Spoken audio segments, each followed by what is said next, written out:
नमस्कार, स्वागत है आपका। मैं हूं डॉक्टर एलन वैष्णव। बड़ी संख्या में लामबंद होकर जन स्वास्थ्य रक्षक एक साथ पहुंचे मध्य प्रदेश के दमोह जिला मुख्यालय पर संयुक्त कलेक्ट्रेट भवन।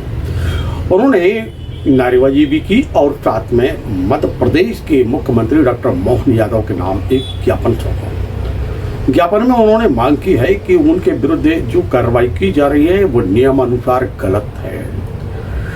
प्रशासन के द्वारा, संबंधित विभाग के द्वारा उनको प्रशिक्षण दिया गया था, उन्होंने प्रशिक्षण प्राप्त किया और उसके बाद जो नियम हैं उन नियमों के तहत वह ग्रामीण क्षेत्रों में जाकर स्वास्थ्य सेवाएं प्रदान कर रहे हैं। कोविड-19 के प्रहार के चलते भी उन्होंने सुविधाएं और सेवाएं प्रदान की थी और उस समय उनकी सराहना भी की गई थी। वर्तमान में प्रशासन कार्रवाई करने में लगा हुआ है, जिसमें चिकित्सकों की क्लिनिकों में जाकर धरपकड़ की जाती है और उनके विरुद्ध कार्रवाई की जा रही है। बंगाली चिकित्सक हों या फिर अन्य हों, सबके विरुद्ध कार्रवाई चल रही है और एक नाम उभर कर जो आता है सामने वह है झोला छाप। उनका कहना है कि झोला छाप नाम के सहारे भी कार्रवाई की जा रही है, जबकि ये सब गलत है।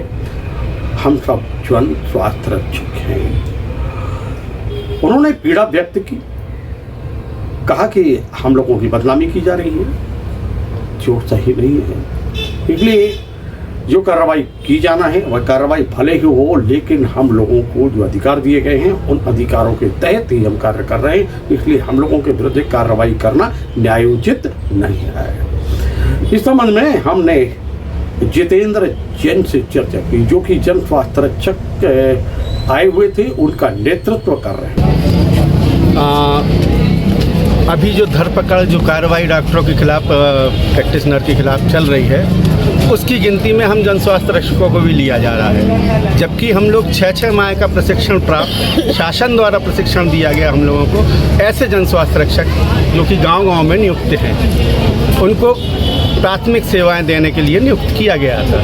लेकिन अभी कुछ बंगाली या कुछ बिना पढ़े लिखे जो अपने आप को डॉक्टर कहने लगे, उनकी वजह से हम लोगों को भी उस गिनती में देखा जा रहा है। हम चाहते हैं आदरणीय कलेक्टर महोदय से, आदरणीय मुख्यमंत्री महोदय से, उनकी गिनती में हमें ना गिना जाए और हम जो प्राथमिक उपचार, प्राथमिक सेवाएं जो गांव-गांव में देते हैं वो हमें देने का अधिकार दिया जाए। जितेंद्र जैन से जब हमने पूछा कि जो आप के जो साथी हैं, जन स्वास्थ्य रक्षक हैं, वह जो सेवाएं प्रदान कर रहे हैं वो क्या नियम के तहत है, तो उन्होंने कहा कि बिल्कुल सही है, नियम के तहत हम कार्रवाई कर रहे हैं। जो कार्य करते हैं, जो स्वास्थ्य सेवाएं हम प्रदान करते हैं, नियम के तहत है। जब उनसे पूछा गया कि मुख्य चिकित्सा एवं स्वास्थ्य अधिकारी क्या आपका पक्ष कलेक्टर के समक्ष ठीक ढंग से नहीं रख पा रहे, तो उन्होंने कहा कि बिल्कुल सही बात है, कलेक्टर के समक्ष मुख्य चिकित्सा एवं स्वास्थ्य अधिकारी प्रबल तरीके से पक्ष नहीं रख पा रहे हैं। जब उनसे कहा कि पूछा गया कि क्या इसमें मुख्य रूप से दोषी मुख्य चिकित्सा एवं स्वास्थ्य अधिकारी हैं, तो उन्होंने कहा बिल्कुल सही बात है, मुख्य चिकित्सा एवं स्वास्थ्य अधिकारी ही इस मामले में दोषी हैं। कोरोना काल में भी अपनी जान की बाजी लगाकर पूरे कोरोना काल सेवाएं दी हैं। जब वहाँ कोई डॉक्टर्स नहीं पहुँचते थे, जब कभी कोई वहाँ स्वास्थ्य विभाग से नहीं पहुँचता था, उस समय भी कोरोना काल में भी हमारे जन स्वास्थ्य रक्षकों ने अपनी सेवाएं दी हैं। अच्छा, कितनी संख्या होगी? लगभग 1000 के आसपास होना चाहिए दमोह में। लगभग 1000। ये ग्रामीण क्षेत्र में जो सेवाएं देना है, चल के देना है अथवा नहीं स्थायी रूप से देना? स्थायी रूप से एक जन स्वास्थ्य क्लिनिक खोलने का मैनुअल बुक में है उसका, कि जन स्वास्थ्य क्लिनिक के नाम से आप एक छोटा सा घर या मकान या एक छोटी जगह में आप स्थायी बैठ सकते हैं और लगभग 52 प्रकार की दवाइयाँ हैं, क्योंकि आयुर्वेदिक और एलोपैथी दोनों से प्रशिक्षण प्राप्त है हम लोग, तो उनको वो देने के लिए हम लोगों को प्रशिक्षण दिया। मुख्य चिकित्सा एवं स्वास्थ्य अधिकारी जो होते हैं वो आपके मुखिया हैं जी, उनके द्वारा क्या इस बात को प्रमाणित नहीं किया जा रहा है? जी, वो शायद हमें स्वीकार नहीं कर रहे, या फिर उनके पास कोई रिकॉर्ड नहीं है, या जो भी है वो आदरणीय को बता नहीं पा रहे हैं कि जन स्वास्थ्य रक्षक हमारे, यानी ये मानते हैं आपके विभाग की जो मुखिया हैं, मुख्य चिकित्सा एवं स्वास्थ्य अधिकारी, वह इस बात के लिए दोषी हैं? जी दोषी है ना? जी। ज्ञात हो कि प्रदेश में अनेक क्षेत्रों में और दमोह में खासतौर पे चिकित्सकों के विरुद्ध एक जांच अभियान चल रहा है। पिछले महीने ये जांच अभियान जो चला वह काफ़ी तीव्र गति से चला और जिसके चलते अनेक क्षेत्रों में कार्रवाइयाँ भी हुई, परंतु एक नाम उभर कर जो सामने आया झोला छाप। यद्यपि कानून में किसी किताब में इस शब्द का उल्लेख नहीं मिलता है। संविधान या कानून दोनों में कहीं पे भी झोला छाप शब्द नहीं है, लेकिन झोला छाप कहकर चिकित्सकों को जो सेवाएं प्रदान कर रहे हैं उनको बदनाम करने की जो साजिश की जा रही है और वह भी एक हिसाब से सही नहीं बताई जाती है। चिकित्सक पंजीकृत हो सकता है, अपंजीकृत हो सकता है, अपनी पैथी में तो कम से कम रजिस्टर्ड हो सकता है, लेकिन झोला छाप की परिभाषा जो बताई गई है अपने मनगढ़ंत तरीके से कुछ अधिकारी और कुछ नेता और कुछ पत्रकारों के द्वारा गढ़ा हुआ ये शब्द बताया जाता है कि जो झोला छाप है।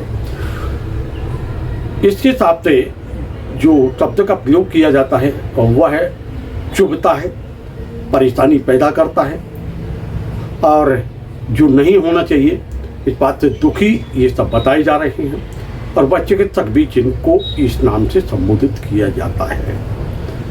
कानून में जब ये शब्द नहीं है तो फिर ये शब्द आया कहाँ से, और आया तो फिर उसका प्रयोग किया जा रहा है तो क्या वरिष्ठ अधिकारी जो जिले के मुखिया हैं, विभिन्न जो विभागों के प्रमुख हैं, वह भी इन शब्दों का प्रयोग करते हैं, तो क्या वह कानून के सम्मत शब्द का प्रयोग कर रहे हैं या फिर अपने मन से कर रहे हैं। चर्चा है कि इस प्रकार जो शब्दों का प्रयोग किया जाता है वह सही नहीं है, कानून की या तो उनको जानकारी नहीं है, और अगर है तो फिर प्रयोग करना उस शब्द का वह भी कानून की मंशा के अनुरूप नहीं है। कार्यवाही होना चाहिए। बंगाली चिकित्सकों के विरुद्ध कार्रवाई की बात सामने आ रही थी और बंगाली चिकित्सक जो हैं वह अपने क्षेत्र से आते हैं, क्षेत्र में कार्य करते हैं, स्टेरॉइड का प्रयोग करते हैं और ऐसे केसों को हाथ में ले लेते हैं जो वाकई में समस्या पैदा कर देते हैं और कहीं कोई कार्रवाई होती है तो भाग जाते हैं। जवाबदारी होती है जिला प्रशासन की, जवाबदारी होती है पुलिस की और जवाबदारी होती है क्षेत्र के जनप्रतिनिधि की, यानी सरपंच, सचिव, कोटवार और साथ में जवाबदारी होती है वहाँ के स्वास्थ्य विभाग के अमले की। पर वह कार्रवाई उस दौरान तो करते नहीं हैं, जब कोई समस्या पैदा हो जाती है तो कार्रवाई करते हैं। इस हिसाब से दोषी सभी हैं। ज्ञापन के बाद क्या कार्रवाई होती है, कितना अधिकार जन स्वास्थ्य रक्षकों को मिलता है नहीं मिलता है, यह आने वाला वक्त बताएगा, परंतु चर्चाओं के बाजार में अभी यह बात गर्म है कि शासन प्रशासन के पास कितनी जानकारी सही है और कितनी नहीं है। जन की समस्याओं को सुनने के लिए, उसकी समस्या का निराकरण करने के लिए जन सुनवाई की जाती है।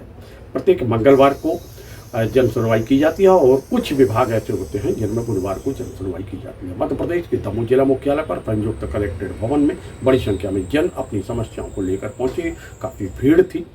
दमोह के कलेक्टर सुधीर कुमार कोचर ने जन की समस्याओं को सुना, संबंधित विभाग के अधिकारियों को लिखित और मौखिक रूप से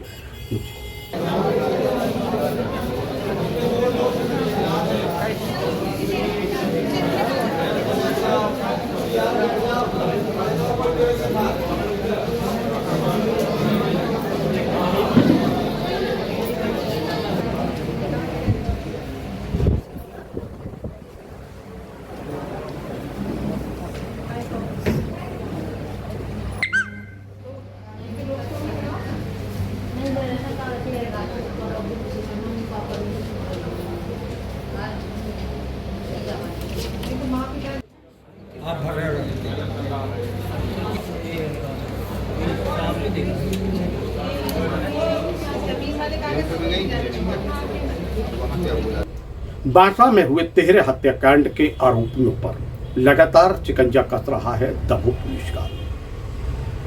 इनामी आरोपी में से एक आरोपी को पुलिस ने धर दबोचा। मोनू नामक यही जो व्यक्ति है, जो फरार आरोपी था, वह कॉलोनाइजर राखी सुरेका का मैनेजर है। राखी सुरेका जो कि तिहरे हत्याकांड में मुख्य षड्यंत्रकारी बताया जाता है, फरार है। पुलिस ने 10-10 हजार रुपए की राशि का इनाम घोषित किया था। लंबे समय से पुलिस तलाश कर रही थी, लेकिन राखी सुरेखा अभी पुलिस की पहुंच से बाहर बताया जाता है। पुलिस लगातार अपना शिकंजा कसती जा रही है। पुलिस के द्वारा कार्यवाही करते हुए मोनू नामक उस युवक को गिरफ्तार कर लिया गया, जो फरार था। 10,000 रुपए का इनाम की फरार आरोपी है और राखी सुरेखा का मैनेजर है। 3 लोगों की गत माह हत्या कर दी गई थी, 2 की गोलियों से भूनकर और एक व्यक्ति की धारदार हथियार से हत्या कर दी गई थी। बताया जाता है पुलिस ने वाहन भी जब्त किए हैं। वह 4 पहिया वाहन जिससे गाय के बच्चे को कुचला गया था और एक 2 पहिया वाहन की भी जब्ती होने की चर्चा है।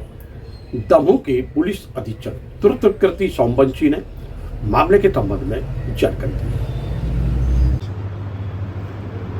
बांसा ट्रिपल मर्डर केस में एक फरार आरोपी मोनू प्रजापति को पुलिस ने गिरफ्तार किया है। मोनू प्रजापति के ऊपर इस अपराध में उसकी योजना और षड्यंत्र बनाने के अपराध में उसको नामजद किया गया था। इसमें मोनू प्रजापति जो है इस अपराध में शामिल बिल्डर रॉकी सुरेखा का मैनेजर है और ये इसके साथ इस अपराध में शामिल था और पुलिस ने इसको पकड़कर इससे पूछताछ शुरू की है। अभी फ़िलहाल इसके पास से कोई बरामदगी नहीं हुई है। बाकी इसके मेमो और स्टेटमेंट के आधार पर जो भी और बरामदगी अगर होनी होंगी तो वो की जाएंगी। इसके साथ अगर हमें ज़रूरत पड़ती है तो हम पुलिस रिमांड भी लेंगे और आगे पूछताछ करेंगे। तिहरे हत्याकांड के फरार आरोपी राखी सुरेखा को पकड़ने के लिए पुलिस दिन रात मेहनत करने में लगी हुई है और बताया जा रहा है, सूत्र यह बतलाते हैं कि पुलिस लगभग करीब पहुंच चुकी है। जल्द ही राखी सुरेखा को पुलिस गिरफ्तार कर लेगी, इस प्रकार की जानकारी सूत्रों के हवाले से मिलती है।